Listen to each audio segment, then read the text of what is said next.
আজকে আমাদের প্রথম নিউজ থালাপতি বিজয়কে নিয়ে। থালাপতি বিজয়ের 50তম জন্মদিনে মুক্তি পেয়েছে তার শেষ সিনেমা জানা নায়াগানের টিজার, যার নাম দিয়েছে ফার্স্ট রোড। ছবিটি মুক্তি পাবে 9 জানুয়ারি 2026-এ পঙ্গাল উইকেন্ডে। ছবিটি পরিচালনা করবে এইচ বিনোদ এবং মিউজিক দেবেন অনিরুদ্ধ। সোনি পিকচার্স মধুবালার বায়োপিক বানাবে, এটি আগেই ঘোষণা করেছিল। এই ছবিতে দেখা যেত তৃপ্তি দিমরিকে, তবে বাজেট জটিলতার কারণে ছবিটি আটকে গিয়েছে। ছবিটি পরিচালনা করতেন জাসমিত কেরিন, যিনি ডার্লিং সিনেমার জন্য প্রশংসিত।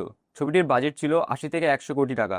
বর্তমানে এই বাজেট রিস্ক হয়ে দাঁড়িয়েছে, তাই জন্য এই ছবির বাজেট 50% কমানো হয়েছে, ফলে কাস্টিং এখনো স্থগিত। অজিতের পরবর্তী ছবি কনফার্ম। গুড ব্যাড আগলির ঐতিহাসিক সাফল্যের পর শোনা যাচ্ছিল মৈত্রীর সাথে আরেকটি ছবি করবেন, তবে নিশ্চিত হলো মৈত্রী এই ছবিতে নেই। অজিত নতুন সিনেমা প্রযোজনা করছেন ভিলস ফিল্ম ইন্টারন্যাশনাল। ছবিটির বাজেট 300 কোটি টাকা এবং অজিত পারিশ্রমিক হিসেবে পাবেন 150 কোটি টাকা। এই ছবির পরিচালনা করছেন মার্ক অ্যান্টনি খ্যাত আদিক রবিচন্দ্রন। ছবিটির শুটিং শুরু হবে 2025-এর অক্টোবরে এবং রিলিজ হবে 2026-এ। সম্প্রতি সোশ্যাল মিডিয়ায় খবর ছড়িয়েছিল আল্লু অর্জুন শক্তিমান সিনেমায় থাকছে, তবে বাসিল জোসেফ জানিয়েছেন শক্তিমান হিসেবে আল্লু অর্জুনের সাথে নয়, তিনি রণবীর সিং এর সাথেই ছবি করবেন এবং এই পরিকল্পনার কোনো পরিবর্তন হয়নি। পবন কল্যাণের অ্যাকশন পিরিয়ড ড্রামা হারিহারা ভিরামাল্লু ছবিটি মুক্তি পাচ্ছে 24শে জুলাই 2025-এ, একটি নতুন পোস্টারের মাধ্যমে জানিয়েছেন। কুবেরার ডিরেক্টর শেখর কামুলা বিজয় দেবরকোন্ডার সাথে একটি রোমান্টিক ছবি বানাতে চান। কামুলা এর আগে আনন্দ, লাভ স্টোরি এবং ফিদার মতো ছবি বানিয়েছেন, আর বিজয় দেবরকোন্ডা গীত গোবিন্দম এবং ডিয়ার কমরেডের মতো ছবিতে অভিনয় করেছে, তাই দারুণ কিছু আশা করাই যায় এই জুটির কাছ থেকে।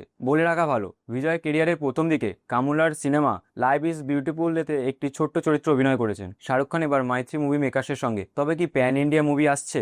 জওয়ান, পাঠান এবং ডাঙ্কির সাফল্যের পর শাহরুখ দক্ষিণ ভারতের বড় প্রোডাকশন হাউস মৈত্রী মুভি মেকার্সের সঙ্গে একটি আলোচনার শেষ পর্যায়ে রয়েছে। মৈত্রী এর আগে পুষ্পার মতো ছবি বানিয়েছে। এই জুটি বিশাল বাজেটে একটি দক্ষিণ স্টাইলে প্যান ইন্ডিয়া প্রজেক্ট আনতে পারে। ছবির ঘোষণা হতে পারে 2025-এর শেষের দিকে। অভিষেক বচ্চন এবার হাজির কালিদার লাপাতা ছবিতে। মধুমিতা পরিচালিত এই ছবিতে কালিদার নামক চরিত্রে তিনি অভিনয় করেছেন। এই ছবির ট্রেলার অলরেডি রিলিজ হয়ে গেছে এবং এই ছবিটি মুক্তি পাবে জি5-এ 4 জুলাই। ভিডিওটি যদি ভালো লেগে থাকে তাহলে লাইক, শেয়ার এবং সাবস্ক্রাইব করুন।